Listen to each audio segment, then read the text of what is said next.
Oke, Mbak. Oke, monggo. Oke. Assalamualaikum warahmatullahi wabarakatuh. Waalaikumsalam warahmatullahi wabarakatuh. Waalaikumsalam warahmatullahi wabarakatuh.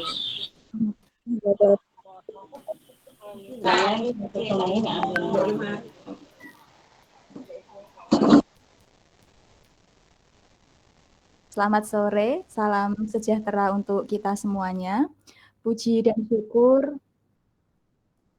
syukur kita panjatkan kehadirat Allah Subhanahu wa Ta'ala yang telah memberikan kesehatan kepada kita semua sehingga pada sore hari ini, hari Minggu tanggal 29 Januari 2023, kita dapat berkesempatan untuk bertemu secara daring dalam acara diseminasi budaya positif yang disampaikan oleh saya, Dian Kurnia Febriani, dan juga Ibu Ratih Artwiyantini Astuti. Terima kasih saya ucapkan kepada rekan-rekan sekalian yang telah hadir dan meluangkan waktu untuk bergabung dalam diseminasi kali ini. Sebelum menjelaskan tentang budaya positif, dari yang telah kami pelajari selama menempuh pendidikan guru penggerak, bahwasanya filosofi pendidikan Ki Hajar Dewantara mengibaratkan pendidik sebagai petani padi yang hanya berusaha menuntun tumbuhnya padi dengan memperbaiki kondisi tanah, memelihara tanaman padi, memberi pupuk dan air, membasmi ulat dan jamur yang mengganggu hidup tanaman padi tanpa bisa mengubah kodrat dari tanaman padi itu sendiri. Sekolah diibaratkan sebagai tempat untuk bercocok tanam, sehingga guru harus mengusahakannya menjadi lingkungan yang menyenangkan, menjaga, melindungi murid dari hal-hal yang kurang baik, atau dengan kata lain kita bentuk menjadi sebuah lingkungan yang positif. Mewujudkan suatu lingkungan yang positif perlu sebuah proses, dimulai dari kebiasaan baik, menjadi karakter baik, dan akhirnya terbentuk budaya positif. Pembiasaan budaya positif terdiri dari yang pertama adalah disiplin positif dan nilai-nilai kebijakan universal, yang kedua teori motivasi, hukuman dan penghargaan, serta restitusi. Yang ketiga, keyakinan kelas. Yang keempat, kebutuhan dasar manusia dan dunia berkualitas. Yang kelima adalah 5 posisi kontrol. Dan yang keenam adalah segitiga restitusi. Bapak Ibu hadirin, rekan-rekan yang berbahagia, sebelum memasuki pemaparan, marilah kita berdoa sejenak agar di seminar ini berjalan dengan lancar. Berdoa saya silakan.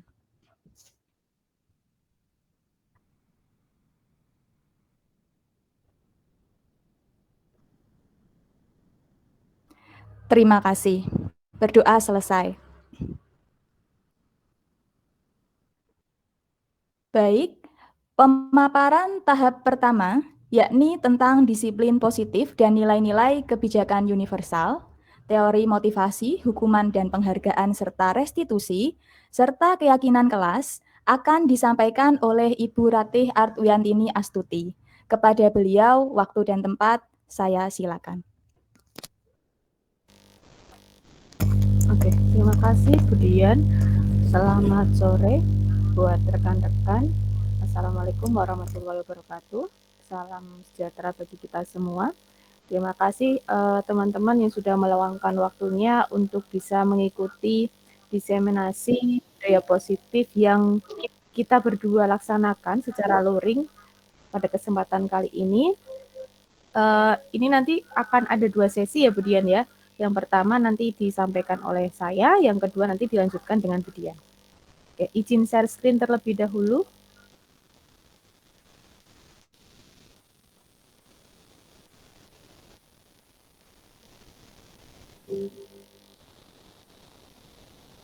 Oke, apakah sudah terlihat? Sudah. Bu Rati. Sip. Benar. Ya. Bismillahirrahmanirrahim. Implementasi budaya positif yang pertama yang akan saya bawakan oleh Rati Ardiantini Astuti di sini. Yang pertama diawali dengan profil saya. Nama saya Rati Ardiantini Astuti, instansi saya dari SMA Negeri 2 Mbae Kudus. Saya berasal dari CGP Kabupaten Kudus Angkatan ke-7 dengan fasilitator Bapak Sukardi, pengajar prakteknya Ibu Indah Kristiana Sari, dan di kelas 07101. Nah, di implementasi budaya positif ini, kita akan belajar apa sih yang dimaksud dengan budaya positif itu. Apa itu budaya positif? Positif. Budaya positif di sekolah terutama ialah nilai-nilai, keyakinan, kebiasaan di sekolah yang berpihak pada murid agar murid dapat berkembang menjadi pribadi yang kritis, penuh hormat, dan bertanggung jawab. Pentingkah budaya positif tersebut? Nah, dengan budaya positif itu dapat menumbuh kembangkan sikap bergotong royong, mampu melakukan kegiatan secara bersama-sama, sehingga terjadi kolaborasi yang baik antara warga sekolah, adanya rasa peduli satu sama lain. Nah, bagaimana cara kita untuk menciptakan budaya positif itu di sekolah? Nah, di sini, budaya positif itu menimbulkan rasa aman, nyaman, mampu berpikir, bertindak, dan mengembangkan potensi yang ada pada diri dengan merdeka dan bertanggung jawab. Pembiasaan budaya positif itu terdiri dari, yang pertama, disiplin positif dan nilai-nilai kebajikan universal. Yang kedua adalah teori motivasi, hukuman, penghargaan, dan restitusi. Jadi di sini kita akan belajar apa itu motivasi, apa itu bedanya hukuman dan penghargaan, dan restitusi itu seperti apa. Selanjutnya adalah keyakinan kelas. Kemudian kebutuhan dasar manusia dan dunia berkualitas, 5 posisi kontrol kita terutama sebagai guru, dan yang terakhir nanti akan kita diskusikan tentang segitiga restitusi. Nah, selanjutnya nanti untuk poin pertama yaitu tentang disiplin positif sampai dengan keyakinan kelas nanti akan dibawakan oleh saya. Untuk kebutuhan dasar sampai dengan segitiga restitusi nanti bisa dilanjutkan dengan Bu Dian. Nah, akan kita bahas dari yang pertama. Apa itu disiplin positif dan nilai-nilai kebajikan? Disiplin positif itu adalah merupakan pendekatan untuk melakukan kontrol diri guna membentuk kepercayaan diri pada anak. Jadi, suatu kegiatan pendekatan disiplin positif itu yang dapat menimbulkan anak itu bisa percaya diri. Nah, dari disiplin positif itu akan muncul nilai-nilai kebajikan universal, yaitu adalah nilai positif yang akan dicapai oleh suatu kelompok. Tujuan mulia dari penerapan disiplin positif itu adalah terbentuknya murid-murid yang berkarakter, berdisiplin, santun, jujur, peduli, bertanggung jawab, dan merupakan pembelajar sepanjang hari sesuai dengan standar kompetensi lulusan diharapkan. Jadi tujuan dari diadakannya disiplin positif ini nanti akan muncul nilai-nilai kebajikan universal, diantaranya anak bisa berkarakter, memiliki karakter yang berbudi luhur, disiplin, santun, jujur, dan lain sebagainya yang sesuai dengan standar kompetensi lulusan yang diharapkan. Jadi kita tidak hanya berpacu pada kemampuan kognitif anak, tapi karakter anak juga bisa terbentuk. Nah, kebajikan ini juga mengacu pada beberapa hal. Yang pertama yaitu tentang profil pelajar Pancasila yang sedang kita benar-benar gembor-gemborkan pada kesempatan kali ini, terutama untuk di sekolah kita di SMA Negeri 2 Mbae Kudus itu sedang melaksanakan kurikulum merdeka yang berpanduan salah satunya adalah profil pelajar Pancasila. Jadi nilai kebajikan ini sesuai dengan profil pelajar Pancasila yang isinya ada 6. Yang pertama yaitu adalah beriman, bertakwa kepada Tuhan Yang Maha Esa dan berakhlak mulia. Yang kedua mandiri. yang ketiga bernalar kritis, yang keempat adalah berkebinekaan global, 5 bergotong royong, 6 kreatif. Nah, selain itu nilai kebajikan itu juga bisa masuk dengan IBO primary years di program. Ya, jadi ada 12 nilai. Dimulai dari ada toleransi, rasa hormat, integritas, mandiri, menghargai, antusias, empati, keingintahuan, kreativitas, kerjasama, percaya diri, dan komitmen. Jadi nilai kebajikan itu bisa masuk ke berbagai dalam bentuk organisasinya. Profil pelajar Pancasila bisa, IBO bisa. Yang ketiga yaitu adalah tentang 9 pilar karakter. Nah, 9 pilar karakter ini juga bisa masuk ke nilai-nilai kebajikan. Apa saja 9 pilar karakter itu? 9 pilar karakter itu terdiri dari cinta Tuhan dan segenap ciptaannya, kemandirian dan tanggung jawab, kejujuran, diplomatis, hormat, santun, dermawan, sampai dengan toleransi, kedamaian, dan kesatuan. Nah, nilai kebajikan yang selanjutnya juga bisa diterapkan dalam keterampilan hidup. Di antaranya dapat dipercaya, lurus hati, pendengar yang aktif, tidak merendahkan orang lain, memberikan yang terbaik dari diri. Terus kemudian nilai kebajikan juga sebagai petunjuk hidup. Petunjuk hidup itu yang seperti apa? Yang kita bisa peduli, memiliki penalaran, bisa bekerja sama, memiliki keberanian, keingintahuan, berusaha. Nah, ini usaha ini yang dinilai anak itu zaman sekarang sudah mulai berkurang. Usaha anak untuk mau belajar, untuk mau mendapatkan hal yang lebih itu belum ada. Usahanya, effortnya itu belum terlalu banyak. Keluasan, fleksibel, sampai dengan persahabatan.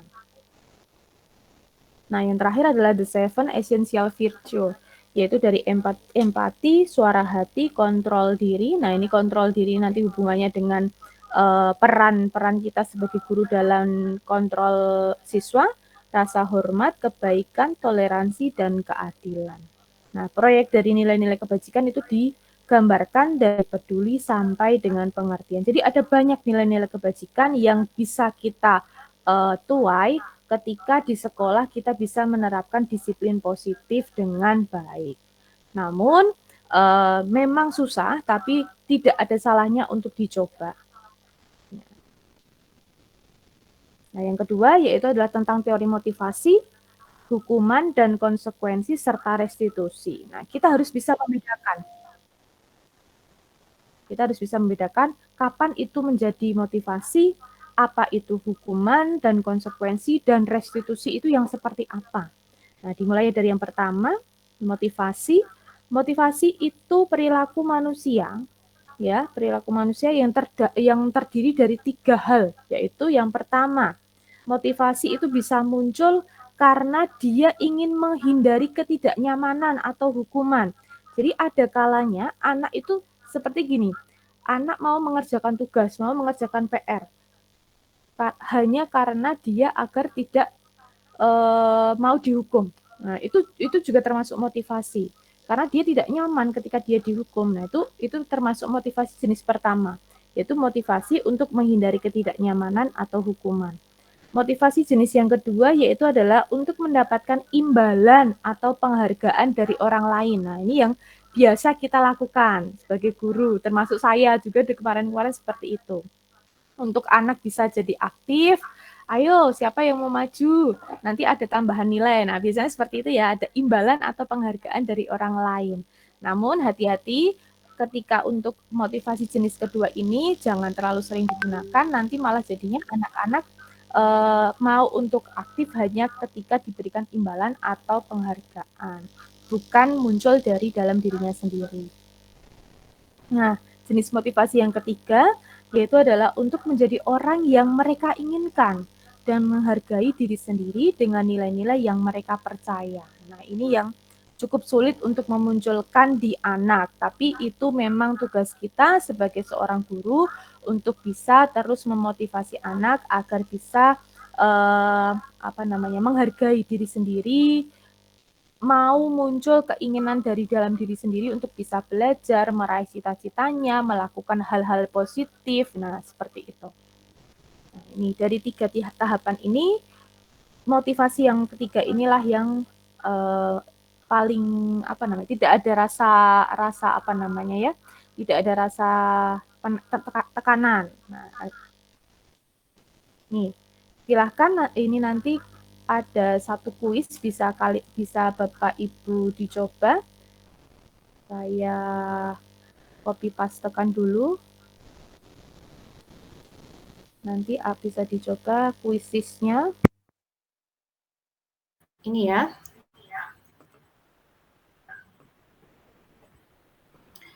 Saya stop presenting dulu, saya share di chat box, nanti bisa diklik.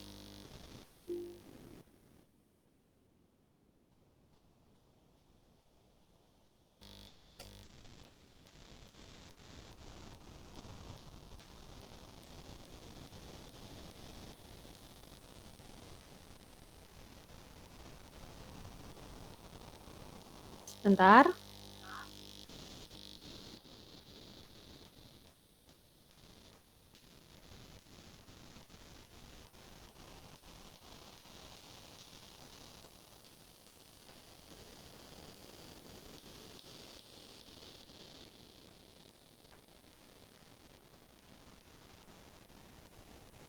Mau di mana ini?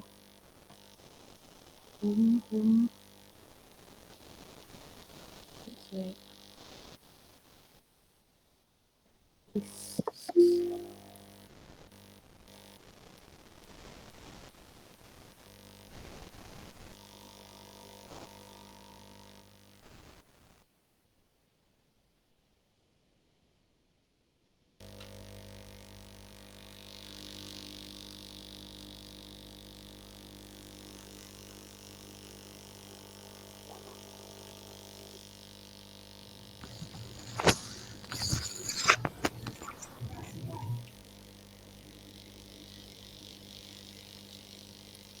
Bisa kode joinnya sebentar ya.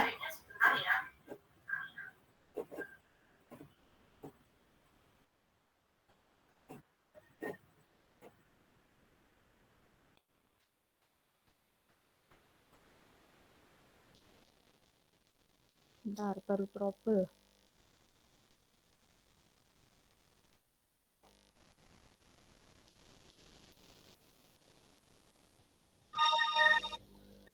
Running,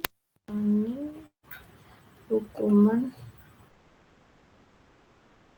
usage, no.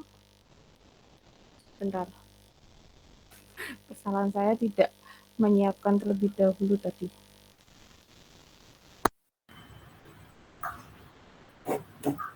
See all. Share.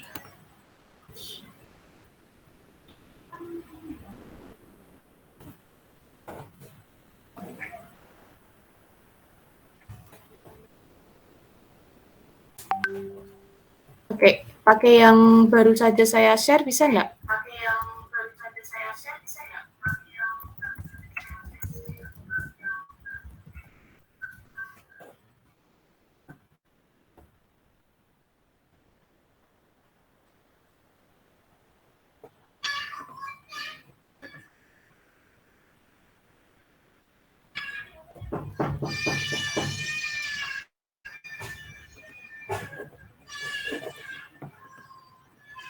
Bisa diakses? Nggak bisa. Nggak bisa.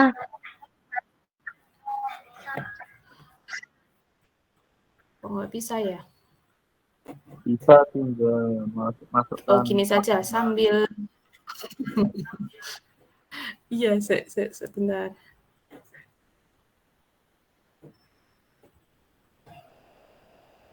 Oh, ini nih, ketemu.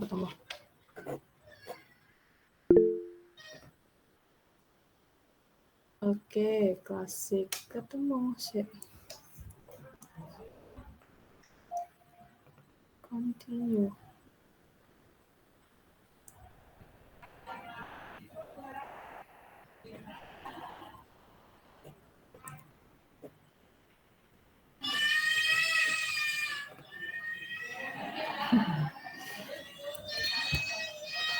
Kodenya yang ini ya, 211893. Kodenya 211893.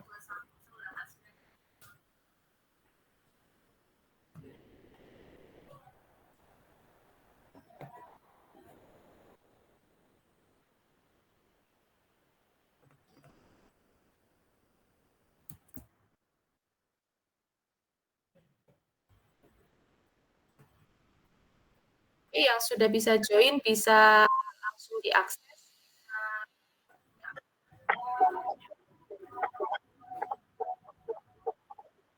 Di situ ada 5 pertanyaan yang bisa dijawab. Ini baru 1 orang yang akses. Oh, Pak Windy, Pak Rizky, Astri. No.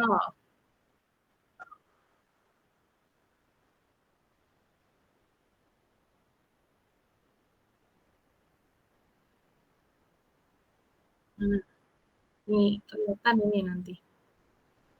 Astri, yang lain silakan, monggo bisa join.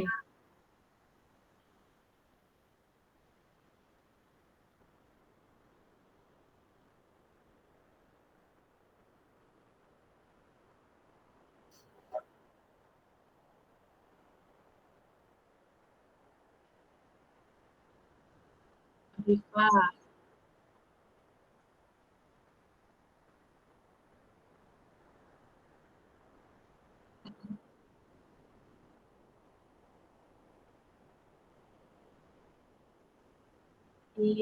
Ya. Masih bertahan di peringkat 1 Bu Astri, yang kedua Pak Rizky, Bu Retno, Bu Windy, Bu Arifah, Bu Faiz. Ini siapa yang pakai kepala ini?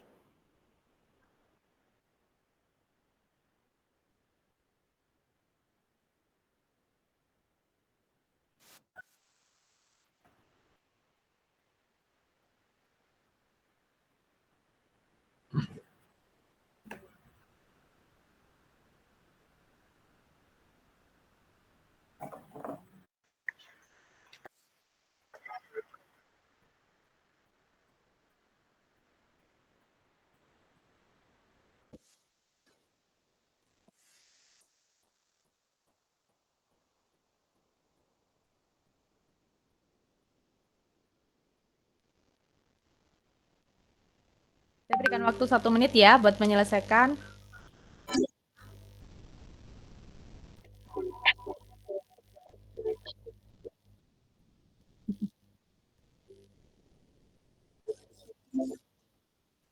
Oh iya, Faiz langsung aspring. Ayo Bu Arifah. Oh, langsung ke peringkat pertama. Oke, saya selesaikan dulu ya. Saya end ya. Nanti bisa kalau mau coba lagi nanti ada saya berikan linknya lagi. Oke, saya end dulu. Terima kasih yang sudah berpartisipasi. Nah, kita lihat di peringkat ketiga ada Bu Astri, pertama ada Bu Faiz, dan yang kedua ada Bu Indi. Silakan berikan aplaus dulu untuk teman-teman kita. Terima kasih.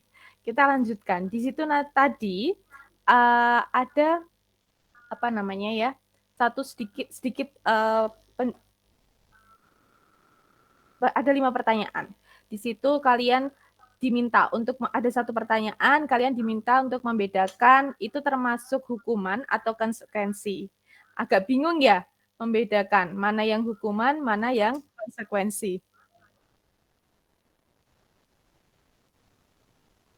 Oke, nah karena masih ada yang beberapa yang belum tepat tadi ketika menjawabnya, akan saya lanjutkan untuk mengetahui bedanya hukuman dan konsekuensi.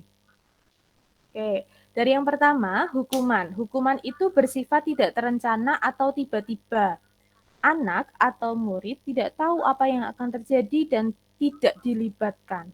Hukuman itu bersifat satu arah dari pihak guru saja yang memberikan, dan murid hanya menerima suatu hukuman tanpa melalui suatu kesepakatan atau pengarahan dari pihak guru, baik sebelum atau sesudahnya. Hukuman yang diberikan itu bisa berupa fisik maupun psikis. Murid atau anak disakiti oleh suatu perbuatan atau kata-kata. Jadi hukuman ini itu biasanya yang diberikan tanpa ada proses diskusi antara misalnya kita sebagai guru dengan murid. Jadi ketika murid melakukan satu kesalahan tanpa mereka tahu apa konsekuensi ketika mereka melakukan kesalahan tersebut, langsung diberikan satu punishment baik berupa hukuman fisik maupun psikis, itu termasuk hukuman. Titik beratnya di sini.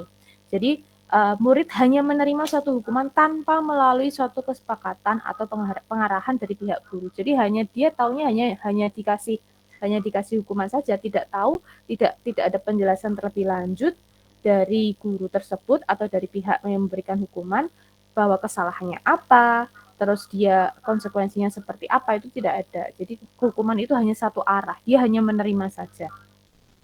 Yang kedua adalah konsekuensi. Konsekuensi itu sudah terencana atau sudah disepakati, sudah dibahas dan disetujui oleh murid dan guru. Nah, bedanya dengan hukuman tadi tidak ada diskusi, kalau konsekuensi ada. Nah, di sini ada kesepakatan yang sudah dibahas dan disetujui oleh murid dan guru. Umumnya, bentuk-bentuk konsekuensi dibuat oleh pihak guru atau sekolah, dan murid sudah mengetahui sebelumnya konsekuensi yang akan diterima bila ada pelanggaran. Pada konsekuensi, murid tetap dibuat tidak nyaman untuk jangka waktu pendek. Jadi, sifat dari hukuman dan konsekuensi itu adanya rasa tidak nyaman pada murid, nah, terutama pada jangka pendeknya. Konsekuensi biasanya diberikan berdasarkan suatu data yang umumnya dapat diukur. Misalnya, setelah 3 kali tugasnya tidak diselesaikan pada batas waktu tertentu, murid melakukan kegiatan di luar kegiatan pembelajaran, misalnya mengobrol, maka murid tersebut akan kehilangan waktu bermain, atau ada satu hukuman lagi yang harus diselesaikan karena tugasnya ada yang tertinggal. Nah, itu bedanya konsekuensi dan hukuman. Nah, yang ketiga adalah restitusi. Nah, ini beda lagi. Restitusi adalah proses menciptakan kondisi bagi murid untuk memperbaiki kesalahan mereka. Belum saya share screen ya tadi?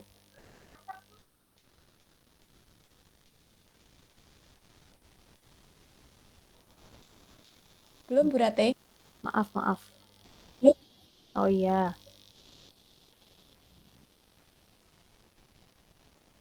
Nih tadi, kalau hukuman, saya ulangi, kalau hukuman itu tadi bersifat satu arah tanpa adanya diskusi dari pihak guru ataupun dari pihak sekolah.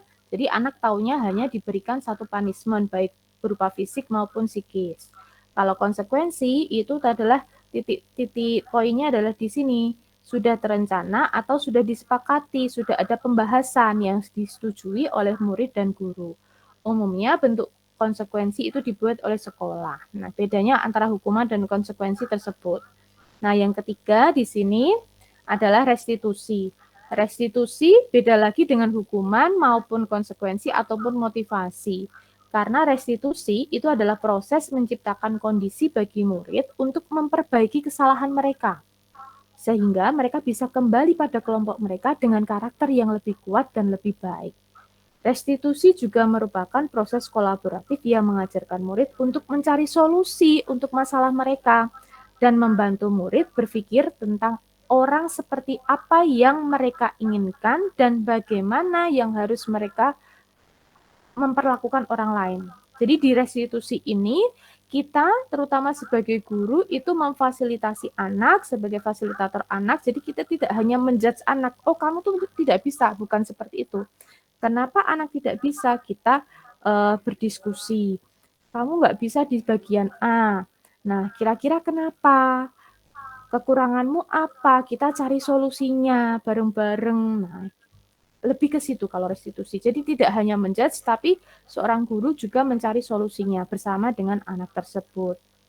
Sehingga anak itu bisa kembali menjadi lebih percaya diri dan bisa mendapatkan hasil feedback yang lebih positif.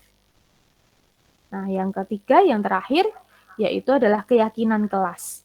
Nah, keyakinan kelas yaitu adalah nilai-nilai kebajikan universal yang disepakati secara tersirat dan tersurat, lepas dari latar belakang suku, negara, bahasa, maupun agama.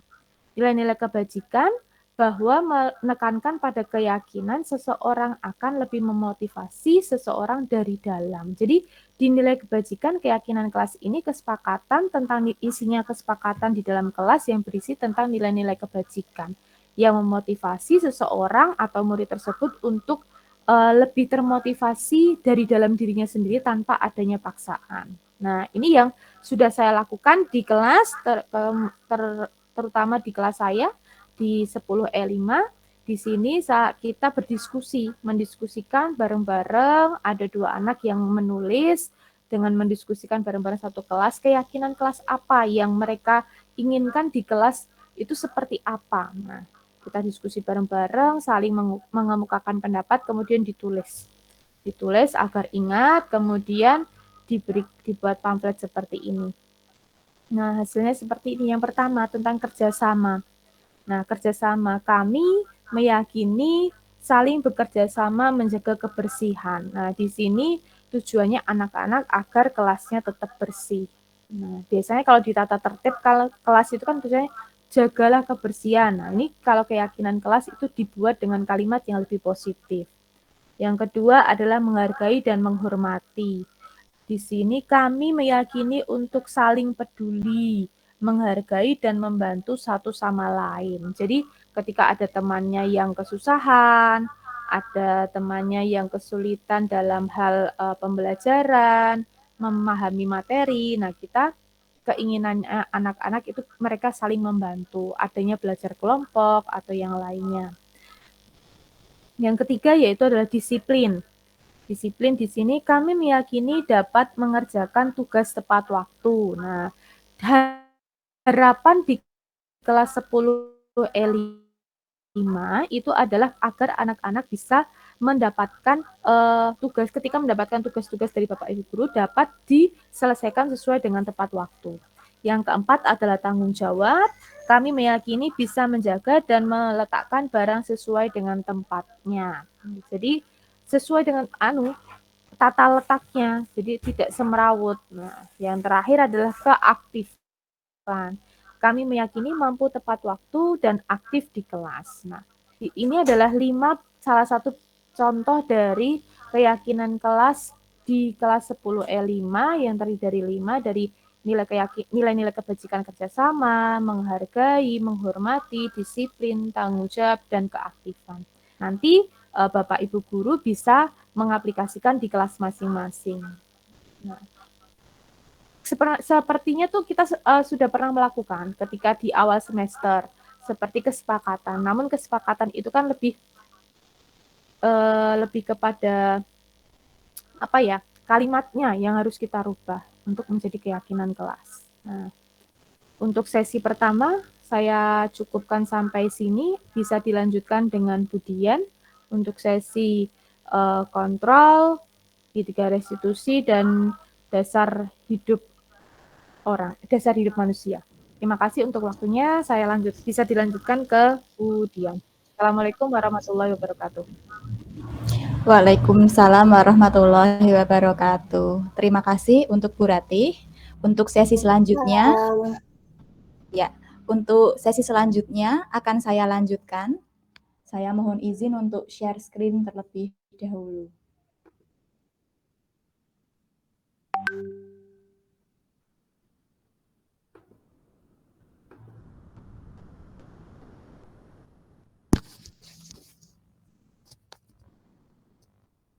Ya, apakah sudah terlihat?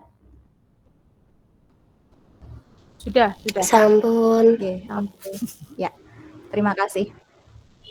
Mohon izin, rekan-rekan sekalian, saya akan melanjutkan diseminasi budaya positif ini dengan 3 tema. Yang pertama adalah tentang kebutuhan dasar manusia dan dunia berkualitas, kemudian restitusi tentang 5 posisi kontrol, dan restitusi segitiga restitusi.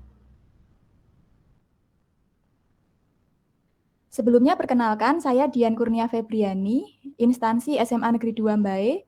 Saya CGP Angkatan 7 dari Kabupaten Kudus, kelas 07106, dengan pengajar praktik Nur Ahid Eskom dan fasilitator Dr. Andes Firdaus MPD. Paparan saya yang pertama tentang 5 kebutuhan dasar manusia dan dunia berkualitas. Nah, sebelumnya saya punya pertanyaan pemantik. Ibu Ambar, guru wali kelas 2A di SD Pelita Hati sedang bingung menghadapi ulah salah satu murid di kelasnya yaitu Doni. Beberapa anak di kelas 2A telah datang padanya dan mengeluhkan Doni yang seringkali meminta bekal makan siang mereka dengan paksa. Jika Anda menghadapi situasi seperti Ibu Ambar, apa yang akan Anda lakukan? Menurut Anda, kira-kira apa alasan Doni melakukan hal itu? Baik, saya lanjutkan. Nah, untuk menganalisis kasus di atas, Bapak dan Ibu, kita bisa membahasnya dari kebutuhan dasar manusia. Bahwasanya kebutuhan dasar manusia di sini terbagi menjadi 5. Yang pertama, yang paling utama adalah kebutuhan untuk dapat bertahan hidup. Kemudian kebutuhan akan penguasaan, kebebasan, kesenangan, serta kasih sayang dan rasa diterima. Penjabarannya adalah sebagai berikut. Kebutuhan yang pertama adalah bertahan hidup atau survival. Kebutuhan ini bersifat fisiologis, yaitu untuk bertahan hidup, termasuk di dalamnya adalah kebutuhan biologis, serta kebutuhan akan perasaan aman. Yang kedua adalah kasih sayang dan rasa diterima atau kebutuhan untuk diterima, yakni kebutuhan akan hubungan dan koneksi sosial, termasuk di dalamnya adalah rasa untuk diterima dalam suatu komunitas atau perkumpulan secara sosial. Yang ketiga adalah penguasaan, yakni berkaitan dengan kebutuhan pengakuan atas kemampuan, yaitu keinginan untuk dianggap berharga, diakui, dan dihormati. Yang keempat, kebutuhan akan pilihan atau kebutuhan kebebasan, yakni kebutuhan akan kemandirian, otonomi, dan memiliki pilihan atas sesuatu. Yang kelima adalah kesenangan atau kebutuhan untuk merasa senang. Kebutuhan ini adalah kebutuhan untuk mencari kesenangan, bermain, dan tertawa. Nah, setelah memahami penjabaran di atas, maka kemungkinan jawaban pada kasus Doni. Yang pertama, apabila ia lapar karena tidak dibawakan bekal oleh ibunya, maka kebutuhan dasar yang hendak dipenuhi oleh Doni adalah kebutuhan untuk bertahan hidup. Apabila jawabannya adalah karena dia merasa senang temannya jadi memperhatikan dia, maka kebutuhan yang hendak dipenuhi adalah tentang kasih sayang dan rasa diterima. Apabila Doni merasa hebat karena teman-temannya jadi takut dan dengan itu dia akan menuruti keinginan Doni, maka kebutuhan yang hendak dipenuhi adalah tentang penguasaan. Apabila Doni melakukannya karena iseng, karena ia menikmati ekspresi wajah teman-temannya yang kesal, maka kebutuhan yang hendak dipenuhi Doni adalah tentang kesenangan. Dan apabila Doni merasa bosan dengan menu yang dimasak oleh ibunya, maka kebutuhan yang hendak dipenuhi Doni adalah tentang kebebasan. Bapak dan Ibu, kita harus mengingat bahwa setiap perilaku yang dilakukan oleh manusia, termasuk juga anak didik kita, adalah berkaitan dengan pemenuhan kebutuhan dasar.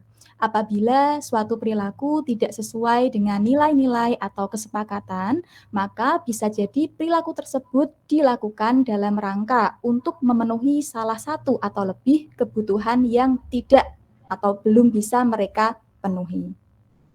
Nah, saya ada kuis nih, bisa sambil disimak. Tahun ini Dimas genap berusia 17 tahun. Ia senang sekali ketika ayahnya mulai mengajarkan cara menyetir mobil. Setiap akhir pekan, ia berlatih menyetir. Ia terlihat senang sekali berlatih sampai akhirnya ia bisa menyetir mobil dengan baik dan lancar. Ketika ibunya bertanya pada Dimas, apa yang membuat dia ingin bisa menyetir mobil? Kemungkinan jawaban Dimas adalah seperti berikut ini. Maka Bapak Ibu silahkan analisis kebutuhan apa yang hendak dia penuhi. Nah, saya punya beberapa alternatif jawaban. Yang pertama, aku merasa bangga dan keren. Kira-kira Bapak dan Ibu, kebutuhan apa ya yang hendak dipenuhi oleh si Dimas tadi ya?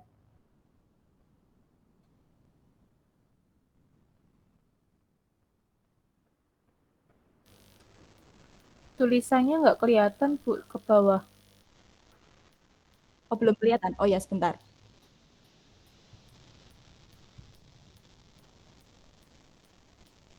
Sebentar, Bu Rate. Sepertinya ada ini koneksinya. Sudah belum? Belum. Belum ya? Ah, ini? Sebentar. Oh, baru kelihatan. Oke. Ya, Nah, apa kira-kira kebutuhan yang hendak dipenuhi Doni ketika dia menjawab, aku merasa bangga dan keren dengan naik mobil. Kira-kira apa Bapak dan Ibu? Apakah yang tentang pertama. bertahan hidup? Enggak. Bertahan hidup? Tapi Bukan, Mbak. Kan ya?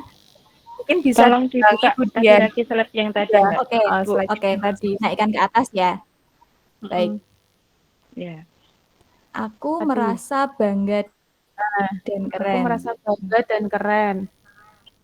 Bentar. Itu berarti Mana nih? Bertahan hidup, kasih sayang dan rasa diterima, penguasaan, kebebasan, atau kesenangan. Penguasaan. Kasih sayang dan rasa diterima kok ya? Kesenangan Apa? berarti. Aku merasa bangga dan keren. Kesenangan. Berarti aku kok Kesenangan. kesenangan. penguasaan. Yang nomor 3 itu apa? Iya, iya. Pengakuan. Penguasaan. Oh iya, Iya, penguasaan. betul sekali. Bangga dan keren ya. ketiga. Jadi dia butuh untuk dianggap bangga dan dianggap keren ketika bisa menaiki mobil tadi. Begitu ya Bapak Ibu. Kemudian Iya. sebentar, saya coba untuk ini buka lewat HP saja, saya berikan pernyataannya. Nanti monggo Bapak dan Ibu analisis. Sebentar. Apabila pernyataan yang kedua Bapak Ibu, biar aku bisa jalan-jalan naik mobil sama teman-temanku. Kebebasan. Apa? Kebebasan? Kesenangan. Kasih sayang dan rasa diterima. Kasih sayang dan rasa diterima. Yang Oke. kedua. Iya, betul sekali. Tentang Kasih sayang. rasa kasih sayang dan rasa diterima. Betul. Titik beratnya adalah ini, biar saya bisa naik mobil sama teman-teman. Berarti dia butuh untuk bisa diakui, kemudian butuh untuk hubungan dan koneksi sosial dengan teman-temannya tadi. Baik, yang ketiga, biar aku bisa pergi ke tempat-tempat yang aku suka. Kebebasan. Iya, betul sekali. Betul sekali tentang kebebasan. Ya, jadi dia membutuhkan ini akan kemandirian, otonomi dan punya pilihan. Dan terakhir, menyetir mobil itu seru. Kesenangan. Iya, betul sekali. Kesenangan. Baik, kira-kira seperti itu Bapak Ibu. Jadi sekali lagi kebutuhan dasar manusia itu ada 5 tentang bertahan hidup, kasih sayang dan rasa diterima, penguasaan, kebebasan, dan kesenangan.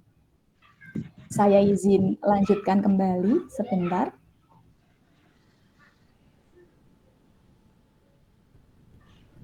Nah, berikutnya sudah terlihat nggih? Sudah. Oke, adalah tentang dunia berkualitas. Dunia berkualitas adalah suatu tempat khusus di dalam pikiran Anda, termasuk pikiran kita semua, tempat di mana Anda menyimpan gambaran tentang bisa berisi orang-orang, hal-hal, dan apa saja yang terbaik dalam hidup Anda dan membuat Anda merasa bahagia dan terpenuhi kebutuhan dasar Anda. Murid-murid kita, Bapak dan Ibu, juga mempunyai gambaran dunia berkualitas mereka. Tentunya sebagai guru, kita ingin mereka memasukkan hal-hal yang bermakna dan nilai-nilai kebajikan yang hakiki ke dalam dunia berkualitas mereka. Bila guru dapat membangun interaksi yang memberdayakan dan memerdekakan murid, maka murid akan meletakkan dirinya sendiri sebagai individu yang positif dalam dunia berkualitas karena mereka menghargai nilai-nilai kebajikan.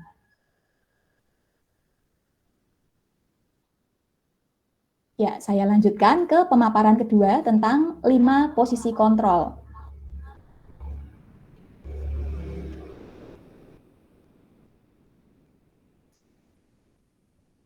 Oke, Diane Goosen dalam bukunya Restitution Restructuring School Discipline mengemukakan bahwa guru perlu meninjau kembali penerapan disiplin di dalam ruang kelas mereka selama ini.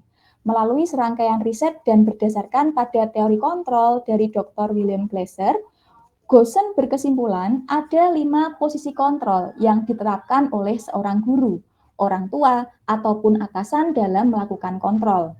Kelima posisi kontrol tersebut adalah sebagai penghukum yang pertama, kemudian pembuat rasa bersalah, sebagai teman, sebagai pemantau, dan terakhir adalah sebagai manajer. Perbedaan dari kelima posisi kontrol tersebut, Bapak dan Ibu, dalam menangani suatu kasus, suatu permasalahan. Nah, ini bisa diamati. Ketika guru atau atasan atau orang tua bertindak sebagai hukum, maka motivasi yang akan mendasari anak nantinya adalah dari hukuman. Perbuatan yang tercermin dari guru sebagai penghukum adalah menghardik, menunjuk-nunjuk, menyakiti, menyindir. Dengan berkata, kalau kamu tidak melakukannya, awas ya, rasakan. Hasilnya adalah murid jadi memberontak, menyalahkan orang lain atau bahkan mungkin berbohong demi menghindari hukuman. Kaitan dengan dunia berkualitas, maka murid akan meletakkan guru sebagai penghukum tadi di luar dunia berkualitas mereka. Murid berkata, biarkan saja, nanti juga marah-marah lagi, dan dampak pada murid mereka akan mengulangi kesalahan yang sama. Posisi kontrol yang kedua, membuat orang merasa bersalah. Tercermin ketika guru berceramah dan mengatakan seharusnya seperti ini, ibu kecewa, dan seterusnya. Kemudian juga tercermin dari pernyataan kamu seharusnya, kamu sudah tahu, ibu lelah sekali mengatakannya, ibu stres.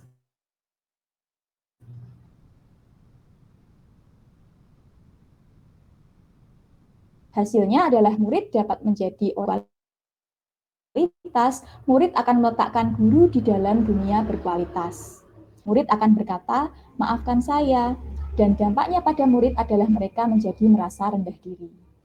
Nah, untuk motivasi berikutnya yang akan menghasilkan identitas berhasil atau sukses, ya karena ini kontrolnya masih dari luar, tapi Bapak Ibu, karena mengharapkan imbalan atau ketergantungan pada orang lain, yakni sebagai teman dan pemantau. Saya bahas sebagai teman terlebih dahulu.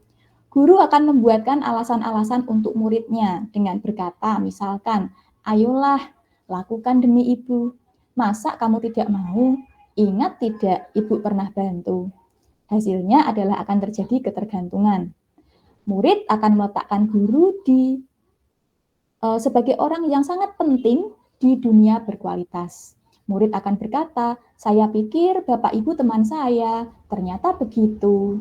Dan dampaknya pada murid adalah jadi lemah, tidak mandiri, dan tergantung. Guru atau atasan sebagai pemantau, mereka akan menghitung dan mengukur. Misalnya dengan perkataan, apa peraturannya? Hasilnya, murid akan menyesuaikan diri apabila diawasi. Murid akan meletakkan guru, peraturan, dan hukum di dunia berkualitas. Murid berkata, berapa banyak bintang yang harus saya peroleh? Berapa halaman yang harus saya tulis?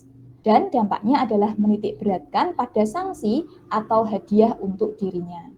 Nah, yang paling berhasil atau yang paling kita tekankan adalah tentang motivasi ini, menghargai diri sendiri, yang akan menghasilkan identitas berhasil atau sukses lewat kontrol di dalam diri atau internal.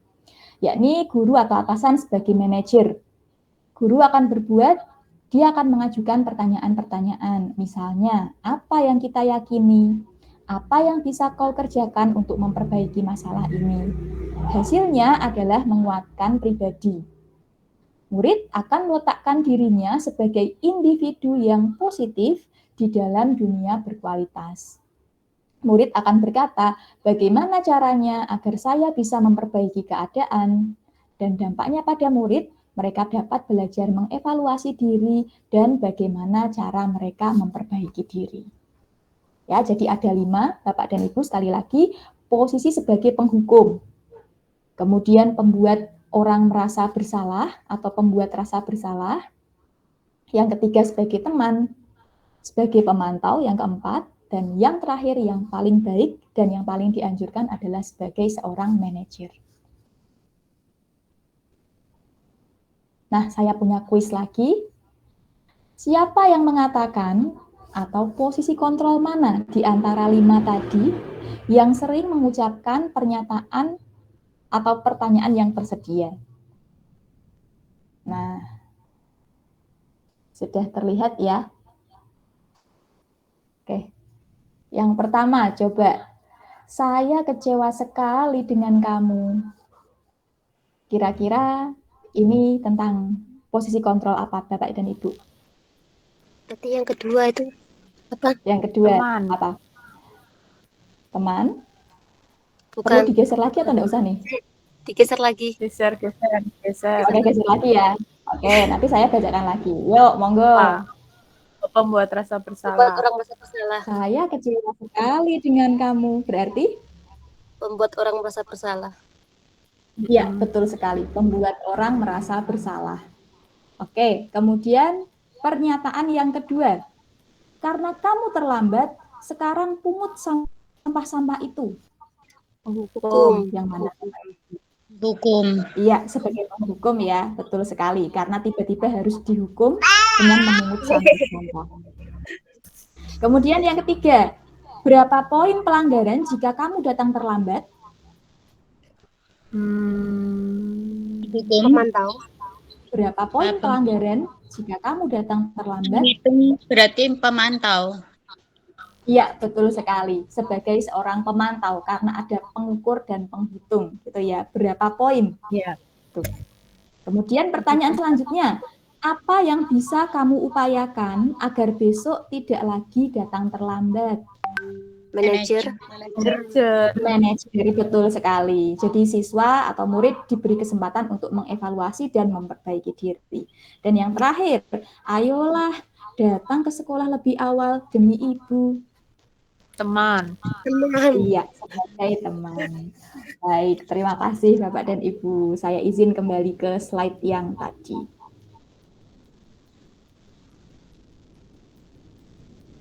Ya, paparan berikutnya. Yang ketiga adalah tentang segitiga restitusi. Mari kita ingat kembali materi yang tadi disampaikan oleh Ibu Ratih bahwa restitusi adalah suatu proses untuk menciptakan kondisi bagi murid untuk memperbaiki kesalahan mereka sehingga mereka bisa kembali pada kelompok mereka dengan karakter yang lebih kuat. Dian Goosen juga telah merancang sebuah tahapan untuk memudahkan para guru dan orang tua dalam melakukan proses untuk menyiapkan anaknya untuk melakukan restitusi. Cara tersebut dinamakan dengan segitiga restitusi atau restitution triangle. Ya, ini Bapak dan Ibu, segitiga restitusi seperti namanya berarti ada 3 sisi. Yang pertama adalah sisi menstabilkan identitas. Jadi ketika menstabilkan identitas. Jadi ketika murid kita berbuat kesalahan, kita harus menstabilkan identitasnya dulu agar yang semula dia merasa gagal menjadi identitas orang yang berhasil. Misalnya dengan berkata, semua orang pernah kok melakukan kesalahan, atau kamu bukan satu-satunya orang yang pernah melakukan kesalahan.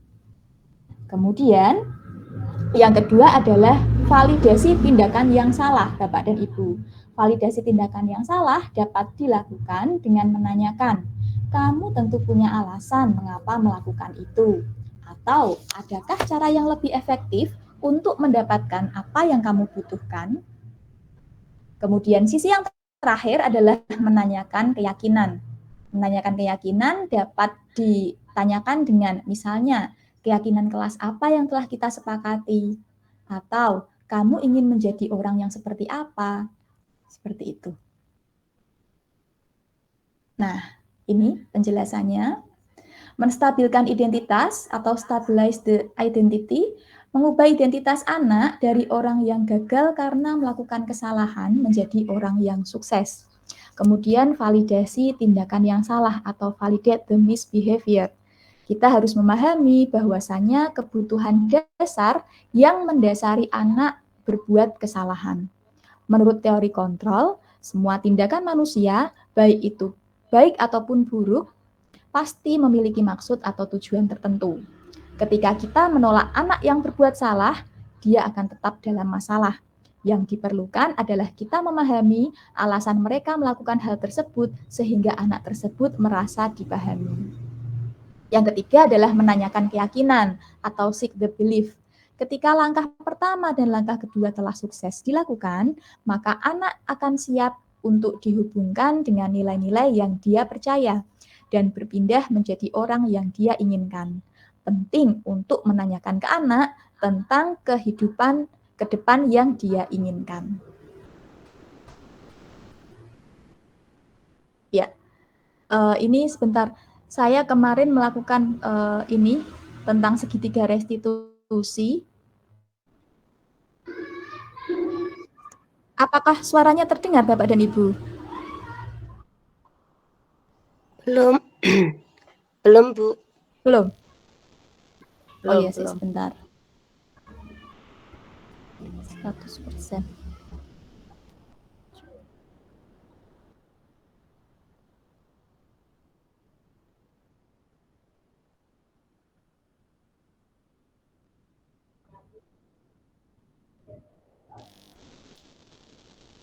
Belum terdengar juga, Bu Dian. Oh, masih belum terdengar? Belum. Oh, oke. Belum. Atau nanti saya share ini saja ya, apa namanya, linknya. Nanti jenengan bisa pirsani proses restitusi. Jadi dalam proses restitusi Bapak dan Ibu, jangan lupa ada 3 proses, 3 tahapan tadi. Yang pertama adalah kita harus menstabilkan identitas agar anak yang gagal itu melakukan kesalahan maksudnya, ini menjadi orang yang punya identitas yang lebih stabil atau identitas berhasil, seperti itu. Kemudian yang kedua adalah memvalidasi tindakannya yang salah, misalnya dengan menanyakan alasan dia melakukan hal tersebut.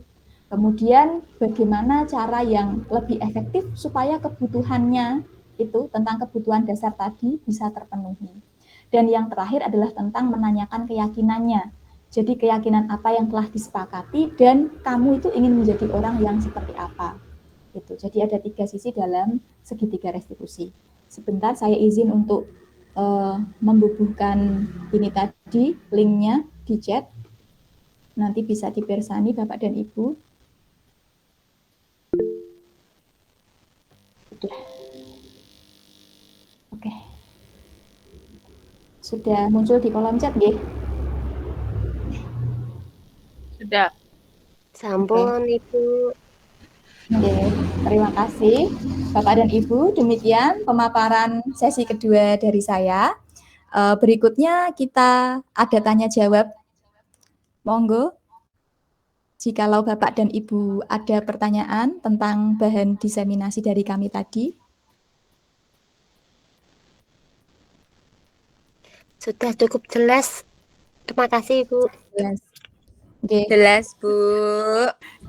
jelas nggih. Nggih. Oke, nggih. Baik, oke. Bu Terima Ratih, kasih buat mungkin ada yang kalau perlu ditambahkan? Iki yang baik, Abe. kebetulan tidak ada juga dari sekolah lain, ada 1-2.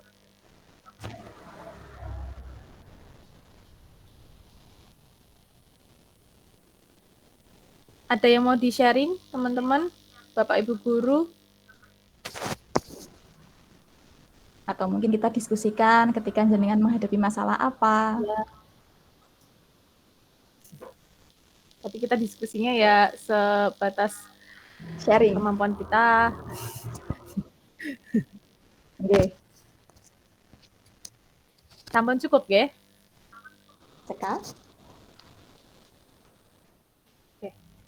Kayaknya udah cukup, Budian.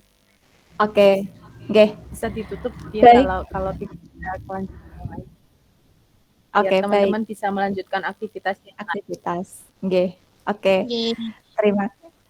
Oke. Terima kasih Bapak dan Ibu sekalian yang telah hadir hari ini. Semoga apa yang menjadi sharing dari kami tadi dapat bermanfaat dan Bapak Ibu dapat menerapkan di lingkungan sekolah ya dan di lingkungan kelas masing-masing. Mohon maaf apabila dari kami ada kesalahan. Terima kasih sekali lagi. Kami tutup. Wassalamualaikum warahmatullahi wabarakatuh. Selamat sore. Selamat Waalaikumsalam beraktivitas. warahmatullahi wabarakatuh. Terima kasih. Terima kasih, Terima kasih. Bu Raken. Terima kasih. Terima kasih semuanya. Padahal ditinggal ada, ditinggal apa-apa. Boleh lah kalau masih ada kesibukan. Terima kasih ya.